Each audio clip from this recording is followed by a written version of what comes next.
Bonjour à tous, alors dans cette vidéo je vais vous expliquer ce que sont les obligations et vous donner les points de détail qui vous permettent de comprendre vraiment le monde obligataire et puis de vous débrouiller dedans. C'est quelque chose que vous ne trouverez pas ailleurs, en tout cas au moment où je fais cette vidéo, il y a très peu d'infos disponibles sur internet, donc je me suis dit je vais vous faire une vidéo éducative pour vous aider à comprendre comment on peut comprendre ce monde qui paraît un peu opaque. Donc avant que je commence cette vidéo, bien sûr, je dois vous rappeler que je ne suis pas conseiller en investissement, donc je ne suis pas agréé auprès de l'AMF ou de l'ORIAS, donc tout ce que je vous dirai devra être validé avec quelqu'un dont c'est le métier, et puis bien sûr, je ne peux pas m'engager moi-même sur la réussite de ce que je pourrais vous dire.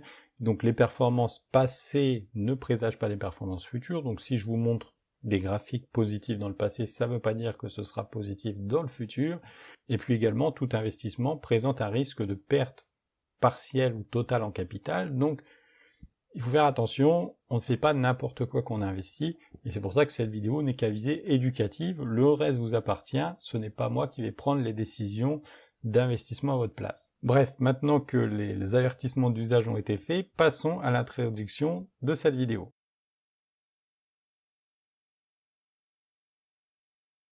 Donc quand on débute en bourse, on a souvent Dieu que pour les actions. On cherche la croissance, les dividendes, la prochaine entreprise qui va décoller. Pourtant, il existe une autre classe d'actifs indispensable si on veut construire un patrimoine résilient et traverser les tempêtes sans paniquer.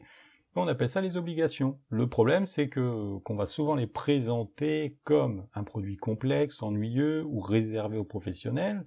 Et c'est souvent une grave erreur.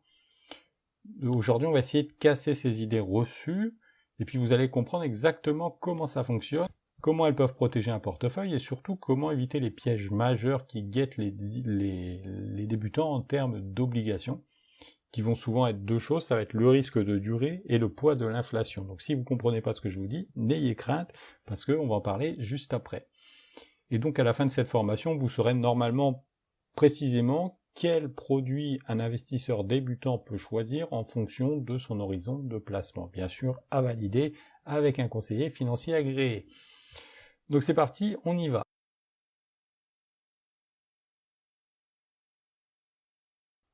Donc je vous propose pour chaque partie de consulter à chaque fois une petite image comme ça que je vous ai faite par intelligence artificielle et ça va vous permettre bien sûr d'avoir une vue un peu globale de tout ce qui peut être fait en obligation. Je pense que c'est le moyen le plus efficace pour que vous ayez une vue globale de ce qui peut être fait, parce que sinon, voilà, là on met un peu de couleur, vous voyez, c'est joli, sinon, voilà, c'est un peu trop technique, vous allez vous y perdre.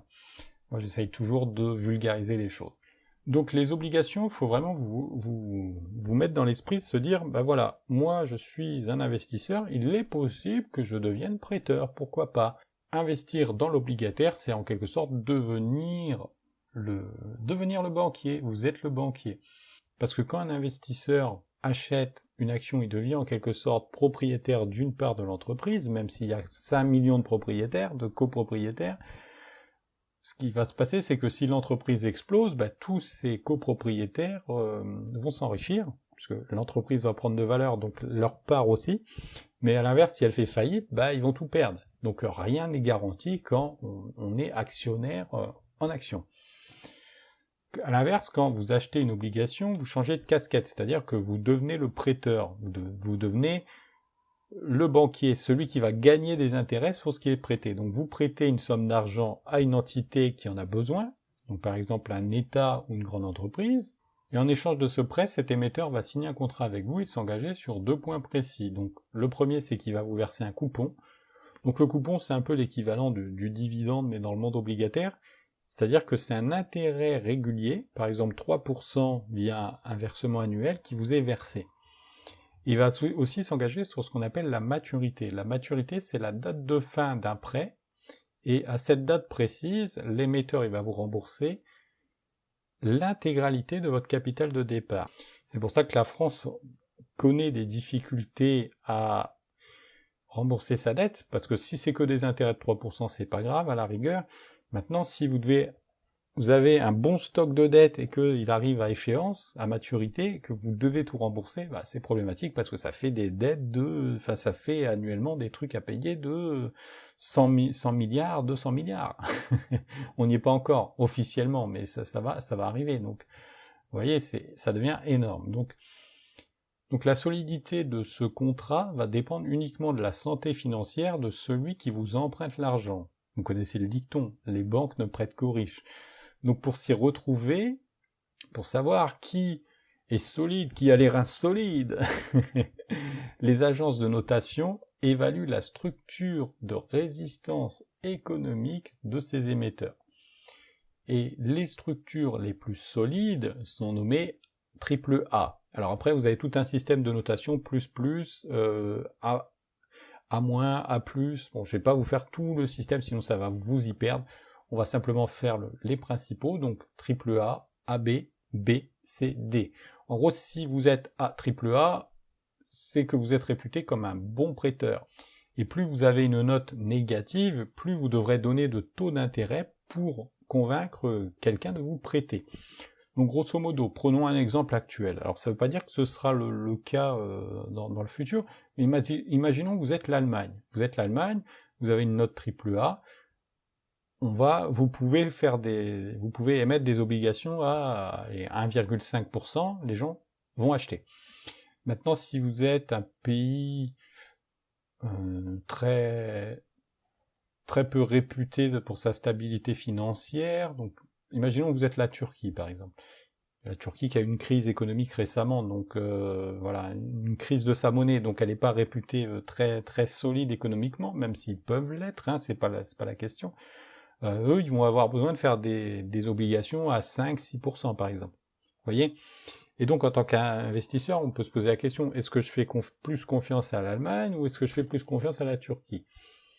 Parfois, c'est pas forcément si évident que ça, je vais vous en parler juste après. Alors attention, il faut se méfier parce que vous allez voir qu'avec le phénomène de l'inflation, si vous prêtez à 1,5 à l'Allemagne, c'est peut-être pas forcément le plus intéressant pour vous. Peut-être qu'il vaut mieux prêter 1 ou 2 ans à la Turquie en espérant qu'il coule pas. Et le concept des durées est très important, donc je vous propose de l'étudier dans la deuxième partie. C'est parti, on y va.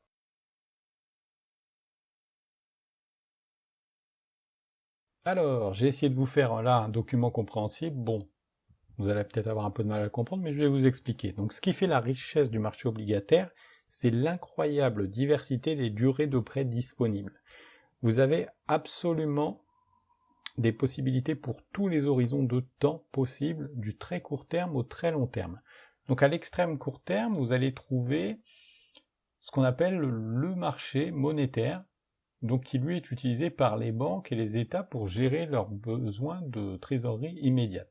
Donc il y a par exemple il y a des supports qui permettent des prêts d'un seul jour ou de quelques semaines pour des banques ou des États.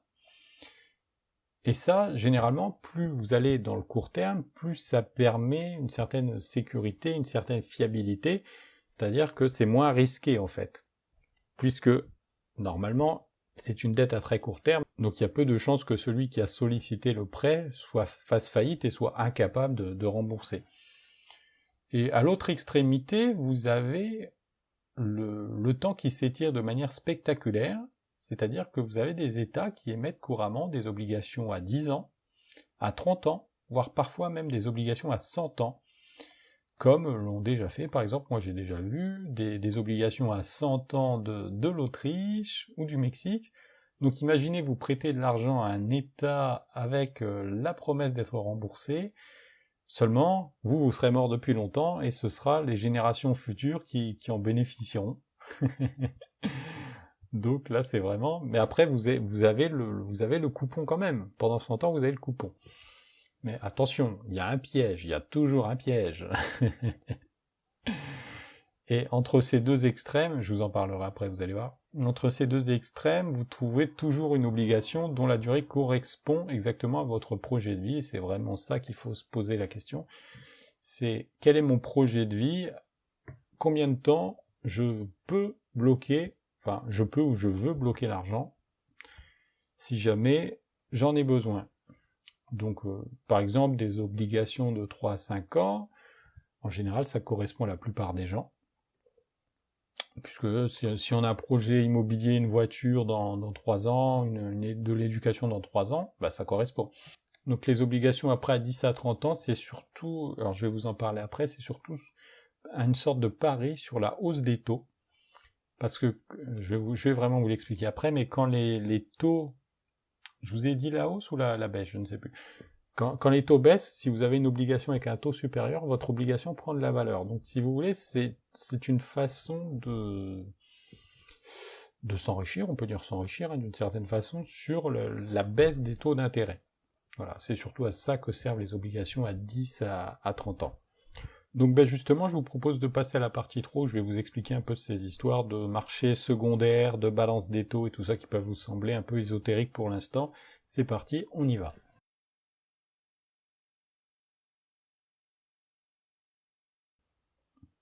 Alors si vous achetez une obligation et que vous la gardez sagement dans un tiroir jusqu'à votre remboursement final, tout est simple. C'est l'exemple que je vous ai donné tout à l'heure avec la France et les 10 ans.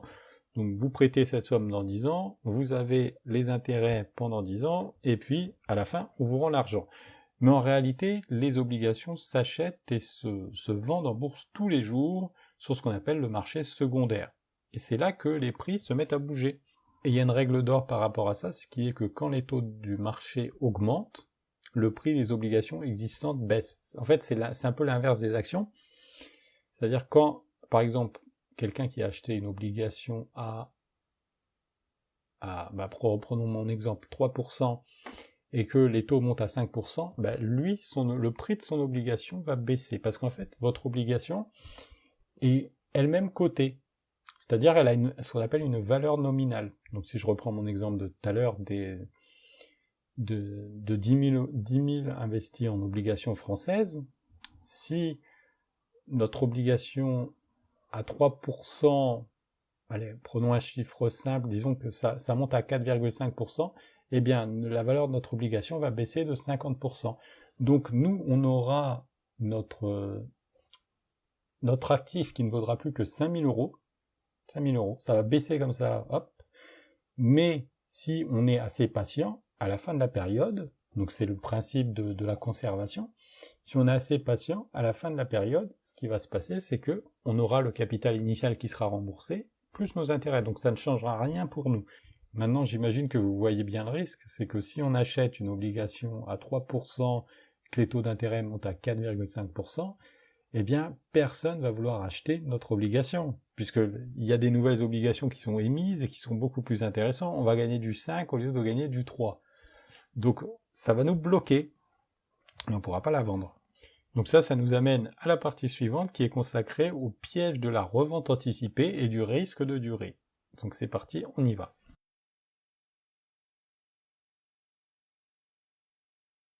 Donc j'insiste là-dessus parce que c'est important que vous compreniez, c'est que le piège des obligations pour les débutants est que la sécurité d'une obligation dépend entièrement de votre durée de détention.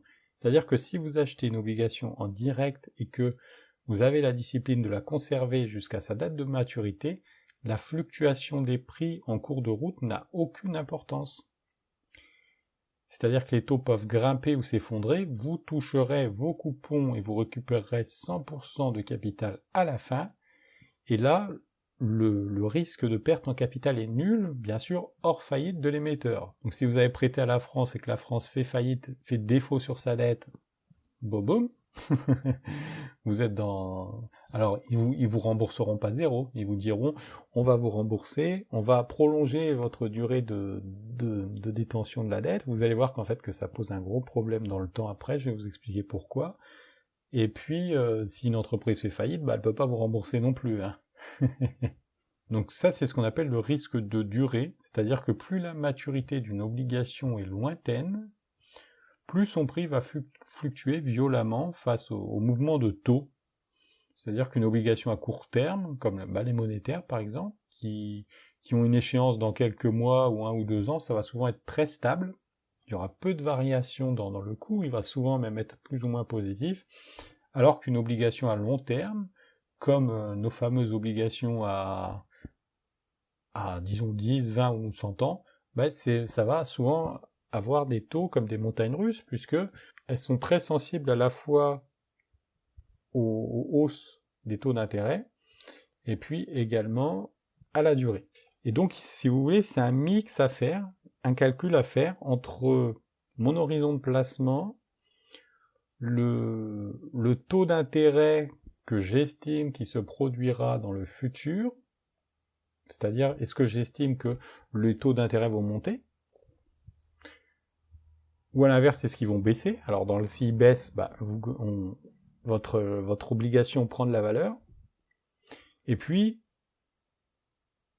combien de temps je suis prêt à rester attaché à ce taux d'intérêt? Et vous allez voir qu'en fait, la date d'échéance, c'est très important qu'elle soit pas forcément très, très éloignée, parce qu'il y a un ennemi invisible qu'on appelle l'inflation, et je vous explique tout de suite ce que c'est, si vous savez pas ce que c'est, dans la prochaine partie. C'est parti, on y va.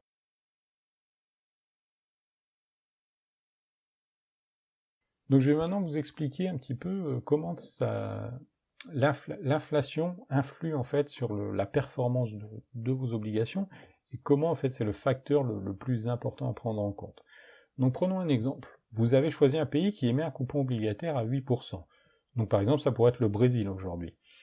Et puis ce pays a ce qu'on appelle un phénomène d'inflation. Alors l'inflation, qu'est-ce que c'est?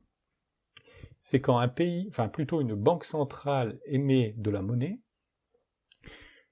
plus elle en met dans le système, moins cette monnaie a de la valeur. En fait, la monnaie est une dette, c'est une dette auprès de la banque centrale. C'est ça la monnaie en fait. Donc plus vous en mettez dans le système, moins elle a de valeur. Et à l'inverse, plus vous en faites rentrer dans le système de l'extérieur, par exemple, par le commerce extérieur, plus cette monnaie va avoir de la valeur. Ou également, plus vous produisez de biens qu'on ne trouve pas ailleurs, donc c'est le même principe, c'est faire rentrer de la monnaie, plus les pays vont avoir besoin, par exemple, d'acheter des euros pour, acheter vos produits. Par exemple, un Koweïtien, il ne peut pas acheter vos produits en dollars, puisque vous êtes labellisé en euros, donc il va devoir acheter des euros auprès de la banque centrale. Et donc ça fait une création de monnaie, et ça rend l'euro plus fort, de manière générale. Donc, reprenons les obligations. Vous allez voir, ça paraît compliqué, mais en fait, c'est juste des maths très simples. J'ai un coupon obligataire qui me donne 8%, j'ai une obligation qui me donne un coupon de 8% par an. Maintenant, si l'inflation est à 3, je fais le gain réel, et ça me fait 5%. C'est un peu comme votre salaire, c'est-à-dire que vous avez un salaire, une fois que l'État a pris ses cotisations et ses impôts, il vous reste ce qu'on appelle le net, le montant net. C'est le même principe. Donc quand l'inflation est à 3% et que votre coupon est à 8, c'est cool. C'est un bon investissement dans les obligations, dans l'obligataire. Le monsieur, là, il va pouvoir manger de plus en plus de gâteaux, il est content. Alors là, c'est un peu utopique parce que ça fera pas toujours 5% net, mais disons, on va dire 5% de moyenne. Et donc, première année, 5%, deuxième année, 10% de gain, troisième année, 15%, enfin vous avez compris, au bout de 10%, ça fait 50% de gain de pouvoir d'achat réel. Maintenant, il peut se produire un phénomène qui est l'exact opposé, c'est-à-dire que c'est la mauvaise inflation par rapport à vos coupons. Donc par exemple, vous pouvez avoir un coupon à 3%, et puis une inflation qui est à 5%. Donc ce qui va se passer, c'est que là, vous allez arriver à moins 2 de résultat net. Donc sur 20 ans, ça va vous faire moins 20% de pouvoir d'achat. Donc en gros, l'émetteur va toujours vous rembourser 100 que vous lui avez prêté, mais ces 100 ne permettront plus que d'acheter que la valeur de 80 en termes de pouvoir d'achat. Donc je vous ai fait l'exemple du petit bonhomme. Donc le petit bonhomme, il a au début un gâteau, et puis c'est pour ça que le communisme ne marche pas d'ailleurs. C'est parce que justement ça crée ces phénomènes d'inflation, puisque ça crée pas de richesse, ça ne fait que prendre de la richesse, donc ça peut pas fonctionner. Ça fait que à la fin on se retrouve à bouffer 3 grains de riz, parce que l'inflation a tout grignoté. Donc le petit exemple du petit stalinien au début qui se dit bon, on va imprimer de la monnaie et puis on va donner des sous à tout le monde. Le problème c'est que ça va créer une inflation, que le coupon obligataire va plus rien valoir, et puis à la fin on se retrouve à manger, si c'est pas des haricots, c'est des miettes de pain quoi. Et c'est comme ça que des gens se sont retrouvés ruinés, parce que, en fait, quand vous prêtez sur 10 ans à un État qui fait un coupon à 3 et qui se tape une inflation à 10%, eh bien 7% par an pendant 10 ans, vous imaginez, ça fait moins 70% de valeur, de pouvoir d'achat réel. C'est-à-dire en gros que vous vous retrouvez à zéro. Pendant les guerres, par exemple, il y a des gens qui se sont retrouvés à zéro, parce que l'État a dit, ou même pendant des crises, pendant la crise grecque, les gens ont dit, ok, on va vous rembourser, mais on va vous rembourser dans peut-être 10 ans plus tard. Et 10 ans plus tard, avec le phénomène d'inflation, ça vaut plus rien en fait. C'est comme si vous preniez un billet d'il y a 50 ans, et bien aujourd'hui, il a perdu peut-être 80% de sa valeur. Donc vous pouvez plus acheter grand-chose avec. C'est pour ça qu'il faut se méfier de la durée de détention qu'on accorde à celui à qui on prête. Si on prête à court terme, ça va, il n'y a pas trop de risques. Si on prête évidemment, c'est moins rémunéré. Si on prête à long terme, il y a beaucoup de risques. C'est un peu l'exemple du livret A. Donc je vous propose de voir maintenant ce qu'il est possible de faire sur un compte titre en matière d'obligations. Donc on va voir un petit peu tous les supports qui existent et qui sont accessibles à la plupart des gens.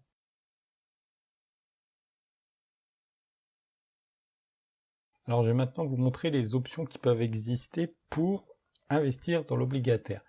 Donc la première des options, c'est l'achat en direct. Donc il n'y a pas 50 courtiers qui permettent de faire ça en France. C'est assez difficile si on sort des fonds euros par exemple, d'obtenir des obligations en France ou des comptes rémunérés, donc par exemple livret A, LDD, tout ça c'est de l'obligataire. D'une certaine façon, on prête à l'État français qui rémunère en échange d'une certaine somme, mais souvent ça va être du court terme, donc des choses pas très rémunérées en tant que telles. Mais c'est pas mal en vrai, c'est pas mal, mais ça va souvent être en dessous de l'inflation. Donc sur la durée, on va y perdre en fait. Donc c'est le problème. Donc on va pouvoir se tourner maintenant, grâce aux courtiers, aux néo-courtiers en ligne par exemple, vers des nouveaux types d'obligations, parce qu'en tant que particulier, on n'a pas forcément accès aux obligations institutionnelles, et puis même il y a par exemple Interactive Broker qui permet d'acheter des obligations, et c'est pareil, selon votre capital ou votre passif sur le site, vous pouvez pas forcément toujours acheter des obligations, enfin c'est compliqué. Trade Republic a rendu ça vraiment tout simple. Et puis il y a aussi DeGiro, je sais, qui permet d'acheter de l'obligataire comme ça, mais c'est pareil, ça va un peu être limité à l'Europe ou aux entreprises. Bon, pour commencer en investissement individuel, c'est pas gênant. Bon, je rappelle que ça ne constitue pas une recommandation en investissement. Moi, je vous montre ce qui est possible de faire. Après, voilà, ça ne me concerne plus d'une certaine façon, hein. Donc, reprenons l'exemple. Donc, je vous ai dit, au début de cette vidéo, il y a deux façons d'investir dans l'obligataire. Enfin, l'obligataire, ça concerne deux grandes familles de gens qui ont des créances envers vous. Donc, il y a les États ou il y a les grandes entreprises. Donc, on peut, si on veut, sur Trade Republic, très simplement, avoir accès ici, découvrir tous les produits obligations, avoir accès à des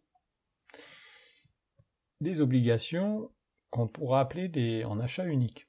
Donc, par exemple, ici on a l'exemple d'Apple, donc ça veut dire en gros, si vous prêtez à Apple pendant 2045, donc pendant à peu près 20 ans, ils vous donneront 5,50% de rendement annuel en échange. Donc ça peut être bien si on considère que l'inflation va pas monter à plus de 5,5% par an. Mais on n'en sait rien. C'est ça le truc, et c'est pour ça qu'il faut faire très attention à la date d'échéance. Et parfois se dire, bon, peut-être que par exemple ici, si je prends la Turquie, jusqu'en 2030, c'est peut-être moins risqué fondamentalement que que par exemple d'acheter alors qu'est-ce qu'on pourrait avoir ici, je sais pas si on a des trucs pas trop avec un faible taux, j'en ai pas sous les yeux là, donc allez, si on va dire l'Italie par exemple jusqu'en mars 2030 offre un taux à 2,80%, ça va. C'est pas si mal. À mon avis, ça veut dire que les taux d'intérêt vont bientôt être à 30%, 3%, voilà, ou pas loin, donc 2,5, un truc comme ça. Donc, l'inflation, pardon, pas les taux d'intérêt, tout ça. Après, c'est l'investisseur de voir, c'est lui qui détient le risque, qui porte le risque, hein. Donc vous avez toujours remarqué qu'ici, le rendement annuel est différent du taux d'intérêt. Donc ce qu'il faut garder à l'esprit, c'est que souvent, quand on va acheter une obligation unique comme ça, l'idée c'est quand même de la conserver jusqu'au bout, hein. C'est pas de parier sur la hausse ou la baisse. Bon, s'il y a une hausse, pourquoi pas, l'investisseur peut vendre, mais en général, on va essayer de conserver ça très longtemps, donc on va surtout se préoccuper du rendement annuel, et puis on va être prêt à acheter la différence potentielle qu'il faut mettre pour avoir le rendement. L'obligation, c'est vraiment ça, c'est pour sécuriser un rendement, un taux de rendement sur une période. Et d'ailleurs, quand vous voyez le taux de rendement, pensez aussi le taux d'imposition. C'est très important. Est-ce que mon gouvernement va changer les règles d'imposition entre-temps? Est-ce que mon imposition, à combien est mon imposition sur ces obligations? L'idée, c'est de ne jamais être bloqué, en fait. Donc, par exemple, si on a un taux d'imposition français à 30%, la valeur, le rendement annuel réel de cette obligation moins l'inflation, ça nous fait moins 2. Allez, on va dire que l'inflation est à 2. Allez, on va prendre 3. Et puis, si le gouvernement prend combien il pourrait prendre là, 2%. Ouais, non, c'est un peu moins. Bon, allez, 2%, c'est un peu problématique. En gros, on va gagner que 0,5, on va être plus riche que de 0,50 chaque année. Alors c'est bien parce qu'on perd pas d'argent en réalité, mais voilà, c'est pour ça, en fait, l'obligation, ça va surtout servir à conserver la valeur de notre argent, sauf si on a des obligations à 10%, 15%, ça peut arriver dans certains des pays en voie de développement, par exemple. Le Brésil, par exemple, va faire peut-être des obligations à 8%, la Chine a fait des obligations très élevées récemment. Donc c'est possible, mais c'est pas, en Europe surtout, c'est pas la norme en ce moment. Donc peut-être que quand vous verrez cette vidéo, les taux seront très élevés, mais on voit que c'est plus intéressant de manière générale de prêter aux entreprises puisqu'elles donnent de manière générale plus. C'est normal. C'est plus risqué d'une certaine façon de prêter à une entreprise. Voilà, par exemple, Nvidia a fait un prêt, vous voyez, à 5,25%. Donc tout est possible. Tout est possible en matière obligataire, donc c'est à chacun de regarder et puis de se faire une idée jusqu'à combien de temps il est prêt à investir et pour combien de coupons. Moi, je sais que je suis un investisseur très très prudent, donc moi ça va plutôt être, vous voyez, dans la durée, ça va plutôt être entre 2 et 4 ans. Le type, un état tant qu'à faire, hein. Donc un état, 2-4 ans. Le pays, le pays on s'en fout un peu. Les secteurs, on touche à rien. Si on va mettre des bons du gouvernement. Voilà, donc là, voilà, par exemple, avec mon horizon de placement, je pourrais prêter aux Américains. Voilà, au gouvernement américain. 4%, ça paraît correct. 2030, pardon, pas 2023. Pourquoi je dis 2023? Voilà. Et puis même si j'en trouve des encore mieux avec une échéance plus rapprochée, bien sûr, vous voyez que plus l'échéance plus rapprochée approche, moins le taux est important. C'est normal parce qu'il y a moins de risques en fait. Et vous voyez aussi que le rendement annuel et les intérêts varient, c'est normal, c'est parce qu'en fait les obligations s'échangent sans arrêt. Et grosso modo, si vous voulez, le vrai taux que vous aurez, c'est le rendement annuel. C'est ça qu'il faut regarder. Ok, s'il conserve bien sûr l'obligation jusqu'au bout, c'est pour ça que je vous dis, c'est important ne serait-ce que pour la clarté mentale, de conserver l'obligation jusqu'au bout. Ok, donc deuxième option, c'est pareil, je vous ai montré un autre courtier que j'ai ouvert. Moi en général, je fais tout sur mobile, donc je suis un peu perdu là visuellement, mais on va voir que c'est un peu pareil. Donc on va faire ça sur Trading 212. Trading 212 propose ce qu'on appelle, alors il y en a aussi sur Trade Republic, vous en trouverez sur Fortuneo, sur un CTO, sur une enveloppe fiscale qu'on appelle un CTO. Généralement sur tous les CTO, même sur sur XTB ou sur Interactive Broker, vous allez trouver ce qu'on appelle les ETF obligataires. Donc, un ETF obligataire, qu'est-ce que c'est? C'est un peu l'équivalent d'un ETF en action, c'est-à-dire que c'est un panier de centaines d'obligations qui n'a pas de date de fin pour la plupart, et qui, en fait, achète, c'est comme un ETF qui achète des actions, sauf que lui, il achète des dettes et il renouvelle le panier à mesure que de nouvelles dettes sont émises. Donc ça peut être un avantage, et là la stratégie va être un peu différente, c'est-à-dire qu'on va pas forcément être dans la conservation, on va regarder un peu des variations de valorisation de ces ETF obligataires, et puis on va pouvoir en racheter ou en vendre de manière permanente sans vraiment se prendre la tête. Donc, par exemple, on va avoir des ETF obligataires courts qui existent, qui sont par exemple les iShares Treasury Bond de 1 à 3 ans. 1,3YR, ça veut dire de 1 à 3 ans. Et ça qui vont être en fait des dettes d'État US inférieures à 3 ans. Enfin, entre 1 et 3 ans. Donc sur ça, il va y avoir des fluctuations infimes. Et puis à l'inverse, on va aussi avoir des ETF à 15 ou plus, à 15 ans ou plus. Et là, ça va être un peu montagne russe. Donc par exemple, l'Ixor Euro Gouvernement Bond, 15 plus, Y, donc ça c'est la dette supérieure à 15 ans, et ça va plutôt être un outil de spéculation, parce que si les taux baissent, il va y avoir une envolée, puisque par exemple vous l'avez acheté à 5%, enfin le montant total est à 5% dans la moyenne du panier, et puis ils mettent des taux à 2, le truc va monter. À l'inverse, s'ils montent les taux et que le panier moyen de cet ETF obligataire est à 2, voilà, vous allez avoir des problèmes. Donc, je vous montre comment y accéder. Vous allez voir, c'est assez simple en fait. Donc, hop, on va chercher, par exemple, qu'est-ce qu'on pourrait chercher? Prenons l'exemple que je vous ai donné, donc des Treasury Bonds. Donc, Treasury Bonds, c'est les dettes du gouvernement américain.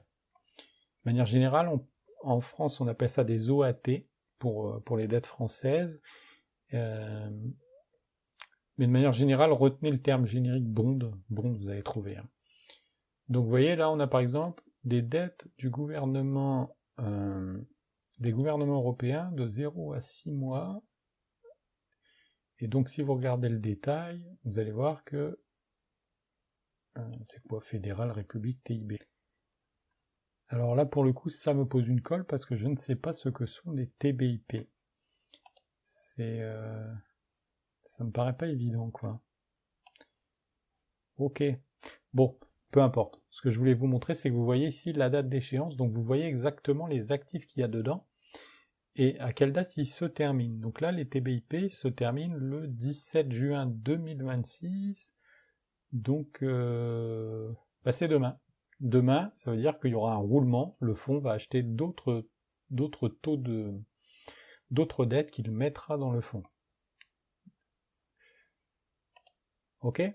Donc c'est le principe à comprendre, et ces ETF donc vont offrir une performance annualisée, une performance annuelle, donc ici de 1 an, vous voyez, sur 1 an ça va faire 1,86%.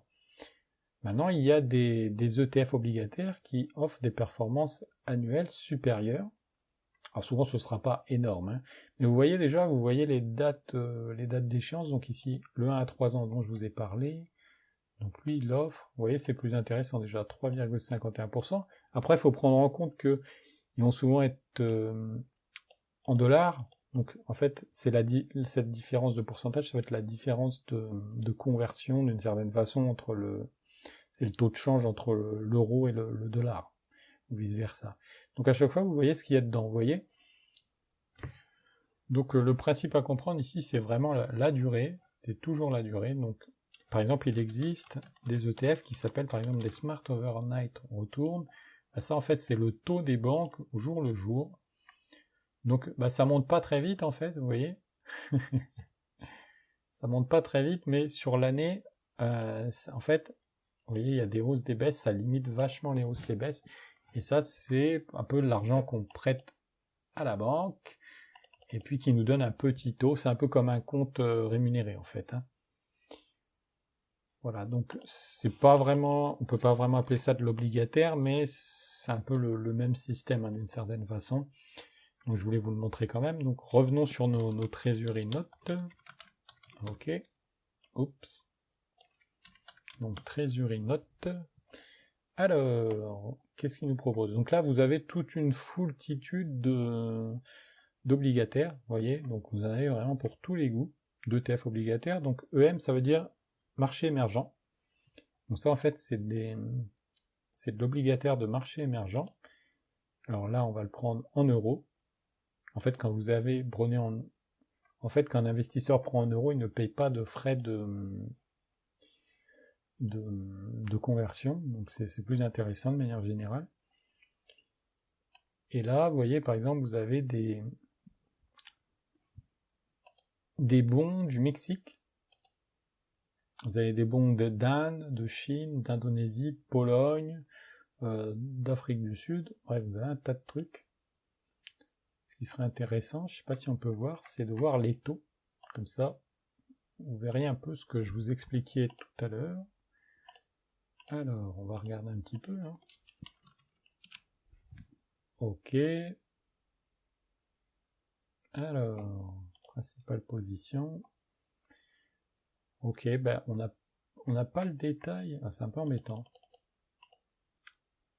Si, on va arriver à l'avoir. Vous voyez? Hop, on va arriver à l'avoir. Pondération, action, durée, échéance. Alors, quand on n'a pas le pourcentage comme ça, c'est embêtant. Moi, je voulais vous montrer le pourcentage. En fait, il faut savoir que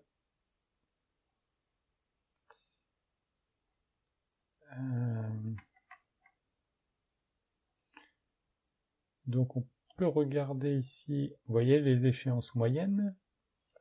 Donc voilà à peu près comment se comporte le fond. Vous voyez? Donc vous voyez que ça, ici ça va plutôt être un peu de moyen terme.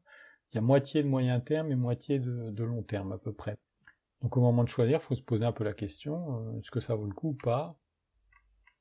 On a aussi, vous voyez, le coupon. Donc ça, c'est le taux d'intérêt annuel versé par l'émetteur correspondant à la valeur nominale de l'obligation. Et le coupon moyen pondéré de l'ETF est la moyenne de l'intérêt nominal des obligations sous-jacentes pondérées par le poids de chacune au sein du fonds. Là, c'est là normalement que vous... Qu'est-ce qu'il me raconte? En fait, c'est très simple. Les obligations donnent une moyenne, enfin, les obligations ont chacun un coupon, et ça fait une moyenne, donc le taux de 5,90, c'est celui-là, et on peut avoir un taux de 5,90, parce que il y a des obligations de longue durée, de moyenne durée, qui vont souvent rapporter un peu plus que les autres, et de pays un peu exotiques, donc voilà pourquoi le taux est aussi élevé, et ce taux, c'est un peu l'équivalent d'un dividende qui viendra gonfler la valeur de l'actif en tant que tel. C'est comme si une société prenait 5% de valeur chaque année. Pour 5% de 5 euros, ça fait pas beaucoup. Et donc si on vérifie, on va à peu près voir ça. Hein. Alors là, il valait 4,69 et là, il doit valoir normalement 5... Ah, vous voyez, c'est pas tout à fait exact. Mais on n'est pas loin parce que vous voyez, ça met 5,34, donc ça correspond à ce qui est marqué. Maintenant, c'est au moment où moi j'ai regardé ça. Peut-être qu'au moment où les gens ont souscrit, c'était une valeur différente. Voilà. Et donc, il y a aussi les frais ici. Donc, l'ETF prélève aussi 0,5% de frais. Bon, je vais pas vous faire un cours complet sur comment choisir ces ETF, tout ça. Je ferai peut-être une autre vidéo. Sinon, ça va être trop long. Moi, cette vidéo, c'est vraiment pour vous expliquer les principes qui régissent tout ça. Donc, globalement, en général, les fonds obligataires, ce sont des bons fonds. Donc, il n'y a pas trop de soucis. Donc ça ne veut pas dire que tous vont être positifs. D'ailleurs, là, pour le coup, contrairement à la détention en direct, on peut vraiment perdre de l'argent sur des ETF obligataires, puisque leur valeur, il y a un remboursement nominal à la fin de la période d'échéance, mais c'est pour le fonds. C'est-à-dire que pendant le reste, c'est comme les obligations directes, la valeur monte ou descend. Hein, donc voilà.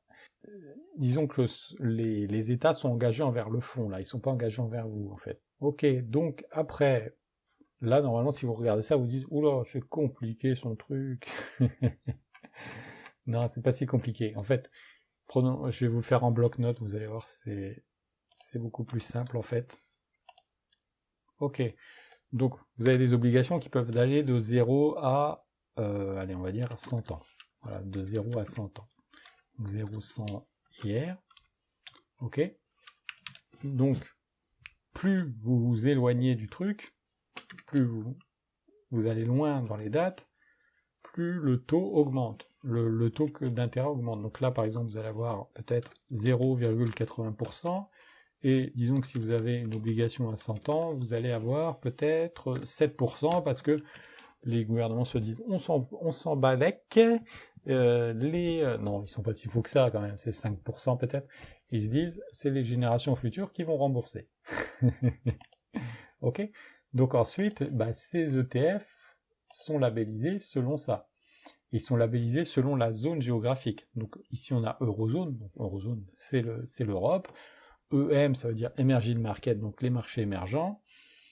Et puis, on a ici les Treasury Bonds. Donc ici, vous voyez, on a Treasury. Donc Treasury, c'est le trésor américain, en fait. Voilà. Et puis après, on a le mode de capitalisation. Donc DIST, ça veut dire distribuant. Donc ça donne directement le dividende. Et ACC, ça veut dire en gros que ça réinvestit. Vous avez quand même, ça réinvestit dans la valeur de l'ETF. Enfin, ça réinvestit dans le fonds, en fait. Donc, si le fonds grandit, si la valeur du fonds grandit, votre performance aussi, donc la valeur de votre capital aussi, en fait. C'est ça l'idée, en fait. Donc, dans quel cas on achète un ETF court terme ou un ETF long terme? Ça dépend de votre horizon de placement. L'horizon de placement, c'est ce qui va déterminer en fait l'ETF qu'on va choisir en termes d'obligataire. Si on veut pas s'embêter, on peut choisir par exemple alors je vous en ai parlé dans une autre vidéo, mais on peut par exemple choisir un agrégat de bond qui est un peu l'équivalent de l'ETF World pour les actions. Donc qu'est-ce que c'est qu'un agrégat de bond, pardon. En gros, c'est l'ETF World des actions. Donc, alors il n'y a pas que celui-là, il y en a d'autres, mais celui-là c'est un exemple. Et là, ça investit dans plusieurs types d'actions, d'obligations, je vais y arriver. Hein. Ça commence à avoir du mal là. Donc ici des treasury bonds, des treasury notes ou bonds. Ici donc ça c'est en allemand, donc c'est les bonds allemands. Ici c'est les bons japonais à 10 ans. Ici les bons français, donc vous voyez vous avez la désignation OAT. Ici c'est les italiens. Ok, bon vous avez compris, hein. Puis il y a des entreprises. C'est assez équilibré en fait, hein. Voilà. Donc souvent, les pays les plus endettés, ça va être les États-Unis, puis la France, on est pas mal. Hein. En termes d'émissions de dette, on est pas mal. Hein. Donc voilà. C'est souvent là que vous trouverez de l'obligataire. Mais en fait, il faut le voir un peu comme comme on fait pour les actions, c'est-à-dire une bonne répartition géographique. Et puis après, ce qui va compter, c'est la durée de détention. Donc il y a plusieurs approches, durée de détention, détention unique, approche géographique. Mais l'idée principale à conserver, c'est vraiment que les obligations, c'est pas avec ça qu'on fait, en tout cas maintenant dans la configuration actuelle avec des taux d'intérêt aussi faibles, c'est pas avec ça qu'on fait de l'argent. C'est pas avec ça qu'on va faire grandir notre patrimoine, ça va surtout être pour conserver la valeur de l'argent, de l'épargne. Donc si un investisseur veut combiner après l'intérêt de l'achat en direct et des ETF obligataires, il y a une catégorie d'ETF obligataires qui sont des ETF à échéance fixe, donc qui ne se renouvellent pas, donc ça peut être intéressant, qui s'appellent les e-bonds. Donc vous tapez simplement e-bonds. Et ça, ça va surtout être sur des entreprises. Donc, corp, ça veut dire entreprise. Quand vous voyez EUR, ça veut dire que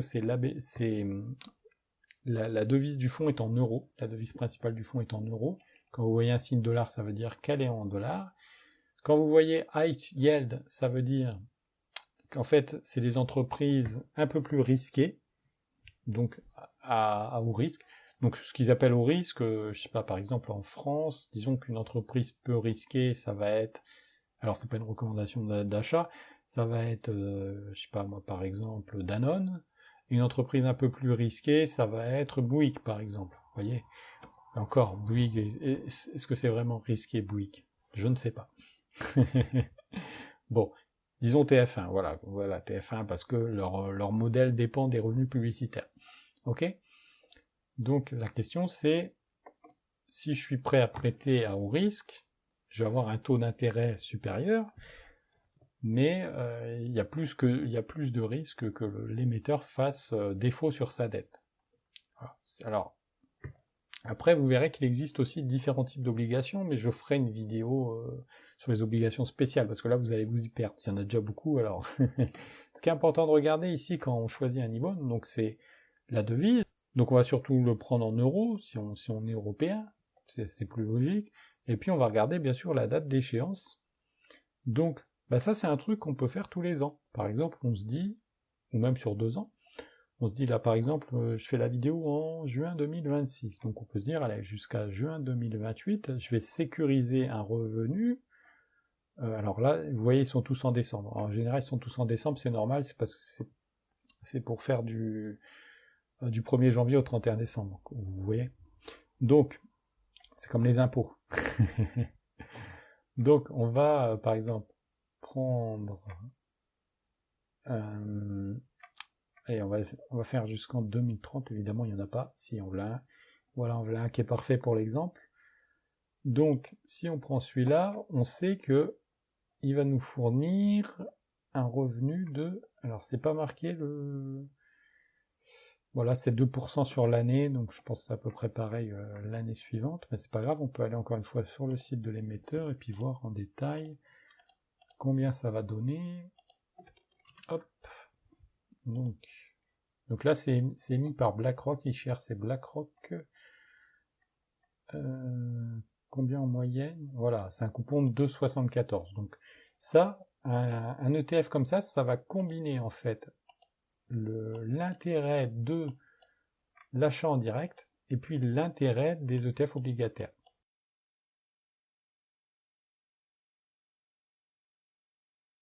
Donc ça y est, on a enfin fini. Donc pour résumer, résumons ensemble. L'investissement obligataire, c'est pas une question de chance, c'est une question de structure et de discipline. C'est-à-dire, on va pas investir dans tout ce qui bouge, on va se concentrer sur notre horizon de temps, quand on aura si on a besoin de cet argent ou pas. Donc, si on n'a pas besoin de cet argent, qu'on peut se dire je peux le placer pendant 2 ans, bah, d'une certaine façon, pas de problème, on prend en direct ou un ETF obligataire, par exemple un IBAN, comme ça, bah, on est tranquille d'une certaine façon, si on n'a pas peur de l'inflation non plus. Donc sur 2 ou 3 ans, normalement, ça va. À moins qu'on se tape une année une inflation à moins 30%. On n'y est pas encore, là ce sera vraiment terrible.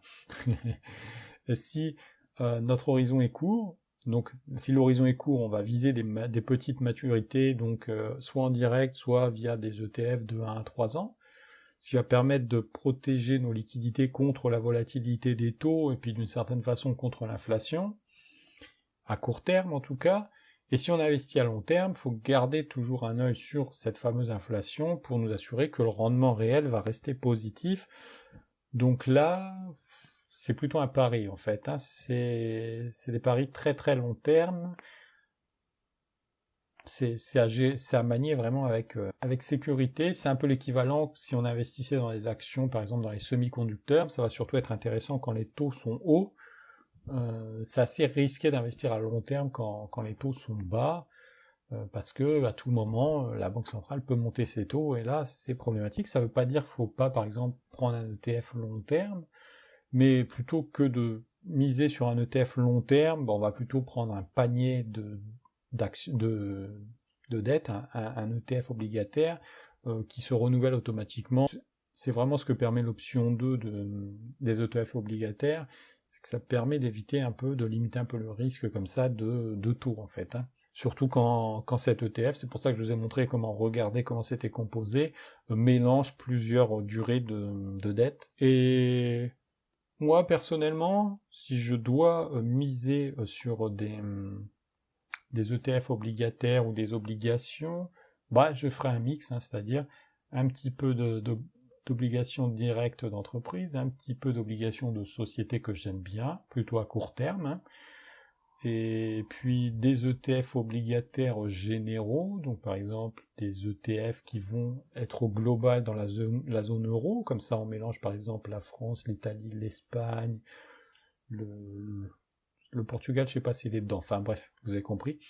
Des ETF par exemple obligataires des pays émergents, des ETF obligataires américains par exemple, parce que c'est là où la dette est concentrée, mais qui vont mixer plusieurs types de dettes. Voilà ce que j'essaierai à peu près de faire, et puis pour un peu imiter le principe des achats en direct, pour verrouiller un rendement en toute sérénité, j'utiliserai plutôt des e-bonds, puisque les e-bonds, alors les e-bonds c'est sur les entreprises, c'est pour ça que je veux mixer un peu, pas que des entreprises, mais j'utiliserai plutôt des e-bonds. Bon, moi, vous avez compris, je suis plutôt court terme, parce que pour moi, le capital doit travailler. Vraiment, les obligations, c'est pour ça qu'on dit que c'est un peu ennuyeux, c'est que ça bloque le capital, et puis il faut attendre la fin de l'échéance. Donc souvent, on dit c'est souvent un truc de retraiter les obligations, mais de manière générale, ça permet de sécuriser le portefeuille qui ne bouge pas trop.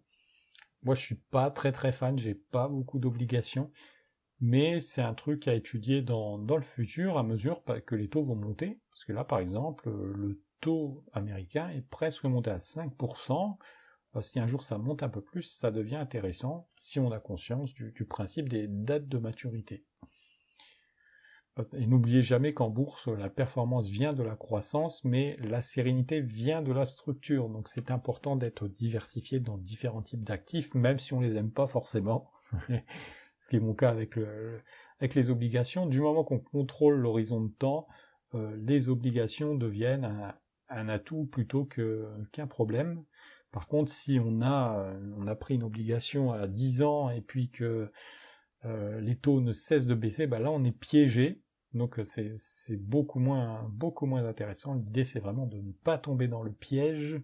Après, si c'est un piège où vous gagnez 30% sur des obligations, vous vous en fichez. Maintenant, si vous avez des obligations à 30%, le risque de taux ou l'inflation potentielle doit être énorme. Mais sachez qu'en France, il n'y a pas si longtemps, il y avait des obligations à 15%. Donc c'est tout, dans un pays en croissance, c'est tout à fait possible de trouver des obligations qui se rapprochent de 10. Donc ça peut être intéressant. Tout à l'heure, je vous ai dit le Brésil, par exemple. Alors, Brésil, on a du mal à y accéder, nous, en France. Donc après, pour le kidam comme moi, c'est assez difficile de trouver des obligations brésiliennes, mais à travers des ETF, on peut s'exposer au Brésil comme ça. Il existe aussi un ETF brésilien.